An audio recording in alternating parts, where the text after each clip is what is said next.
یہ سارا کچھ مڈ ٹرم الیکشن میں ڈونلڈ ٹرمپ کو فائدہ کیا دے گا، یا ان کی مقبولیت جو اس وقت 33 یا 36% پہ جو نیا سروے ہے اس کے مطابق ہے تو وہ بڑھ کے 50% پہ کیسے جائے گی؟ دیکھیں میرا خیال ہے کہ شاید مڈ ٹرم الیکشن ان کا بہت بڑا سٹیک نہیں ہے، کیونکہ آپ بھی جانتے ہیں کہ وہ دوسری مرتبہ پریزیڈنٹ منتخب ہو رہے ہیں، تو وہ بھی جانتے ہیں کہ جب وہ یہاں سے رخصت ہوں گے تو شاید ان کا کم بیک نہیں ہو سکے گا. لیکن لوگوں کی یہ بھی رائے ہے کہ جے ڈی وینس کے لیے بھی وہ بہت بڑا اسٹیج سجا کر نہیں جانا چاہتے کہ مذاکرات کے بعد کوئی ڈائلاگ کے بعد سکسیسفل اگریمنٹ ہو اور اس کے بعد کریڈٹ پہ ان کے یہ جائے کہ ان کی موجودگی میں یہ سب کچھ ہوا. شاید یہی وجہ تھی کہ صدر ٹرمپ جو ہے انہوں نے یہ سٹیٹمنٹ دیا تھا کہ اگر یہ اگریمنٹ پہ بات جاتی ہے تو وہ پاکستان خود بھی آنے کو تیار ہوں گے. یہ وائبز امریکہ سے بھی آ رہی تھی. آئی تھنک ان کا پریزیڈنسی کے حوالے سے بہت بڑا سٹیک نہیں ہے، لیکن وہ اپنے آپ کو یہ کنوے کرنا چاہتے تھے دنیا کے سامنے کہ وہ امن لانے کی کوششیں کریں، جو کہ پریکٹیکلی ممکن ہوتا ہوا نظر نہیں آ رہا تھا. دوسری چیز یہ ہے میرا خیال میں، جس بات کی میں پہلے بھی جس کی طرف اشارہ کری تھی، کہ وہ ویسٹرن ورلڈ کو یہ میسج بھی کنوے کرنا چاہتے تھے کہ جہاں پر امریکہ کی آپ کو ضرورت ہے، آپ یعنی پوری دنیا کا فوکس یہ تھا کہ مذاکرات کامیاب ہوں، اگریمنٹ ہو، آبنائے ہرمز کو کھولا جائے،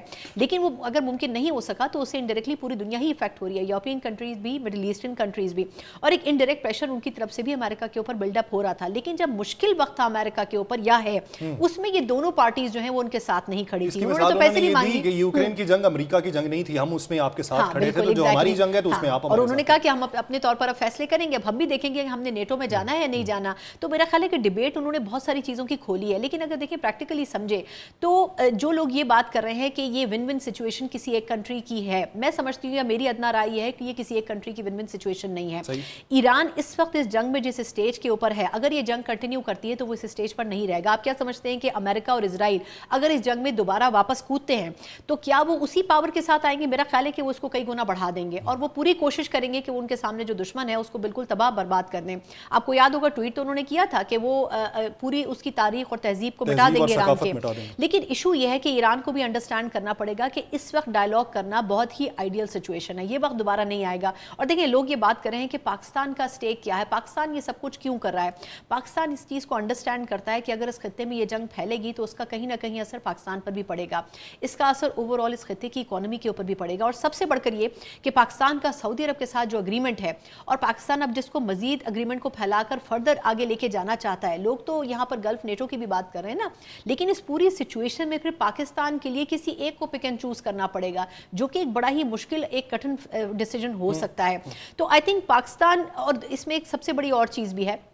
وہ یہ کہ پاکستان جو کچھ کر رہا ہے اس میں انڈیویجولی صرف اس کی اپنی مرضی نہیں ہے. اگر آپ دیکھیں تو فرام دا بگننگ ہم اس وقت ہمیں چائنا کا کردار اتنا کلیئر نظر نہیں آ رہا تھا، ہمیں رشیا کا کردار اتنا نظر نہیں آ رہا تھا، لیکن with the passage of time we understood کہ اس میں ایک بہت بڑا سٹیک چائنا کا بھی تھا. تو آئی تھنک بہت سارے ملکوں نے کلیکٹیولی فرنٹ کے اوپر پاکستان کو لا کر یہ میسج دینے کی کوشش کی ہے. اور یہ جو ایک بات کہی جا رہی ہے کہ ایران سے بات کرنے کے لیے پاکستان ہی سب سے بہتر ملک ہو سکتا ہے، یہ میرا خیال ہے کسی حد تک درست ہے، کیونکہ پاکستان میں اب یہ ڈیبیٹ بھی ہو رہی ہے. آئی ڈونٹ نو آپ کی پالیسی میں کس حد تک آپ اس چیز کو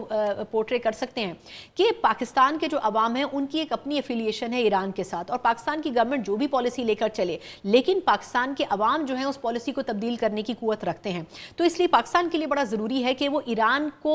پیسفل کنٹری کے طور پر آگے کنٹینیو کروائے. لیکن یہ تبھی ممکن ہو سکتا ہے جب ایران اور امریکہ دونوں بات چیت کی راہ پر. میرا ایک سوال ہے، آپ نے یہ کہا کہ ایران کو یہ سمجھنا ہوگا کہ وہ مزید تباہی کا متحمل نہیں ہے اور موجودہ صورتحال کے اندر مذاکرات کی میز پہ آنا ہوگا. وہ یہ کہتے ہیں کہ ہم نے آبنائے ہرمز کھولنے کا اعلان کیا تھا، بحری ناکہ بندی انہوں نے کی تو پھر ہم اس پوزیشن پہ واپس گئے ہیں. اب ایک آپ صورتحال دیکھیے کہ اس وقت آئیڈیل سچویشن ایران کے لیے کیا ہو سکتی ہے کہ آج سے 3 ماہ پہلے کا منظرنامہ دیکھیں تو ہزاروں لوگ سڑکوں کے اوپر موجود تھے، ان کا مقابلہ کرنے کے لیے وہاں پہ سیکیورٹی اداروں کے لوگ موجود تھے، فائرنگ ہوئی، سینکڑوں اموات جو ہیں وہ ایران کلیم کرتا ہے، ہزاروں اموات جو ہیں امریکہ کلیم کرتا ہے. اس کے بیچ کا کوئی فگر ہوگا؟ اب اس وقت مقبولیت دیکھیں تو IRGC کی مقبولیت کتنی تھی کہ سپاہ پاسداران کو ملک کے اوپر قابض سمجھا جا رہا تھا اور اس کے مخالف نظریات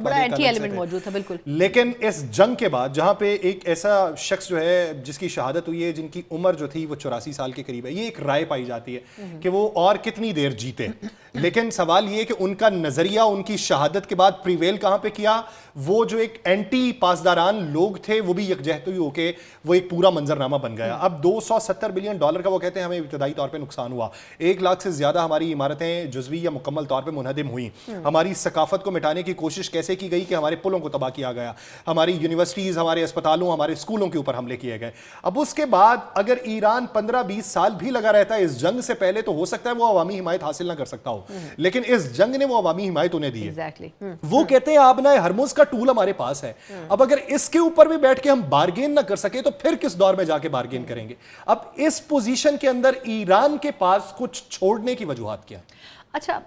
کچھ چھوڑنے سے مراد آپ کی یہ کہ کن چیزوں کے اوپر وہ بیک آؤٹ کر سکتے ہیں۔ اچھا، یہ ویسے آپ نے بڑا انٹرسٹنگ پہلو اجاگر کیا، لیکن میں ایک چیز ضرور کہوں گی کہ یہ بات درست ہے کہ ایران کے اندر ایک بڑا ڈویژن موجود تھا، جو ایک سو کال جس کے اوپر شروع میں پاکستانی میڈیا میں ڈیبیٹ نہیں ہو رہی تھی، وہ ہے جین زی کا ایلیمنٹ۔ پہلے یہ ایکسپیکٹ کیا جا رہا تھا اور یہی بریفنگز امریکہ میں بھی دی جاتی رہی، جس میں اسرائیل کا بڑا انفلوئنس تھا، کہ یہ جو جین زی ہے ان کو ہم تھرو پراپر فنڈنگ ہم ان کو ان کے خلاف پیرل کھڑا کریں گے، اور ایسا کرنے کی کوشش بھی کی گئی۔ پہلوی صاحب کے جو غالباً نواسے تھے یا پوتے تھے وہ ان کو لایا گیا، لیکن وہ فارمولا اس لیے کامیاب نہیں ہو سکا کہ جب خامنائی صاحب کی شہادت ہوئی اس کے بعد یہ پوری سچویشن چینج ہوئی۔ صرف ایران میں نہیں ہوئی، پاکستان میں بھی اس کا ریاکشن آیا، اور بالخصوص وہ سکول کی بچیاں۔ ہاں، اب اس میں ایشو یہ ہے کہ انہوں نے ایران کو خود یہ موقع دے دیا کہ ان کی قوم ایک ساتھ کھڑی ہو جائے۔ اب اس میں یہ چیزیں آن ریکارڈ موجود ہیں کہ جب یہ اس حوالے سے اسرائیل کی جو خاص موساد کی لابی تھی، انہوں نے بھی جب بریفنگ دی تھی امریکہ میں، تو اس وقت جے ڈی وینس ان چند شخصیات میں سے تھے جنہوں نے سب سے پہلے آبجیکٹ کیا تھا کہ یہ آپ کا فارمولا کامیاب نہیں ہو سکتا۔ خود امریکن سیکیورٹی ایجنسیز نے بھی اس کے اوپر آبجیکٹ کیا تھا، لیکن ایشو یہ ہے کہ امریکی صدر ٹرمپ اس چیز کے اوپر ریلائی کرتے تھے کہ جو کچھ ان کو بریف کیا جا رہا ہے ایگزیکٹلی ویسے ہی ہوگا۔ یہ ان کی مس کیلکولیشن تھی۔ میں ابھی بھی یہ سمجھتی ہوں کہ ایران کے حوالے سے نہ صرف ہم نے اور اس کی سچویشن کو، انفیکٹ اگر آپ عام کسی پاکستانی سے بھی پوچھتے تو ان کو یہ لگتا کہ شاید ایران امریکہ کے خلاف جنگ میں بہت زیادہ عرصہ کھڑا نہیں ہو سکے گا، لیکن ہم نے ایران کو مس کیلکولیٹ کیا اور انڈر ریٹ کیا، جو کہ ایک بہت بڑی غلطی تھی۔ اب اگر امریکہ دوبارہ اس جنگ میں کودے گا تو وہ اس اسٹیمنا اور اس پاور کے ساتھ نہیں آئے گا، بلکہ اس سے 4 گنا زیادہ آئے گا۔ جہاں تک آپ نے بات کی ہے کہ کس حد تک اس پورے سسٹم میں پیچھے ہوا جا سکتا ہے، آئی تھنک آبنائے ہرمز وہ ایشو نہیں تھا جس کے اوپر ایران ریزسٹنس کرتا۔ جو بارگیننگ آفیشلی تو ظاہر سی بات ہے اس حوالے سے پوائنٹس باہر نہیں آئے، لیکن جو ان آفیشلی بات ہو رہی تھی اس میں یہ تھا کہ ایران میں ایک ڈیبیٹ ہو رہی ہے کہ آیا جو ہمارے ایسٹس فریز کیے گئے ہیں ان ایسٹس کو فریز ختم کروانا زیادہ ہمارے لیے موضوع ہے، یا پھر ہمارے لیے جو جوہری تنصیبات ہیں ان کو پریزرو کرنا موضوع ہے۔ اب اس کے اوپر آج کھل کر بھی بات ہو رہی ہے کہ وہاں پر جو ایک اسٹرکٹلی بیسڈ مائنڈ سیٹ کے ساتھ طبقہ ہے وہ، اور جو ایک تھوڑا سا اوپن مائنڈڈ طبقہ ہے وہ یہ ڈیبیٹ کر رہے ہیں کہ آیا ہم ایران کی معیشت کو اگلے 5-10 سال میں معیشت کے لیے کام کریں یا پھر ہم اپنے سیکیورٹی میجرز کے لیے کام کریں، یعنی ہم کو اس میں سے کسی ایک چیز کو چننا ہے۔ وہ جو چناؤ ہے اس کے اوپر آپ دیکھیں تو آج ایرانی جو مختلف حکومتی حلقے ہیں وہ یہ بات کر رہے ہیں کہ ہمارے یہاں کوئی کانفلکٹ آف انٹرسٹ نہیں ہے، ہمارے یہاں 2 مختلف گروپس جو ہیں وہ آپس میں کسی پاور ہولڈنگ کے اوپر ڈیبیٹ نہیں کر رہے ہیں، ہمارا بنیادی مقصد یہ ہے کہ ایران کے لیے چلا جائے۔ لیکن آئی تھنک یہ بات کسی حد تک درست ہے کہ ایران ابھی اس فیصلہ کرنے کی پوزیشن میں نہیں آیا ہے کہ آیا وہ اپنی جو جوہری پھیلاؤ ہے اس کو کنٹرول کرے یا پھر اپنے فروزن ایسٹس کو ریوائز کروائے، کیونکہ ایک بڑا مسئلہ جو ہے وہ ان کی معیشت کا بھی ہے، اور معیشت کے حوالے سے جو ان کی ینگسٹرز ہیں وہ اس حوالے سے ایک بہت بڑی فورس کی صورت میں سامنے آ رہے ہیں، جو یہ سمجھتے ہیں کہ ایران کے لیے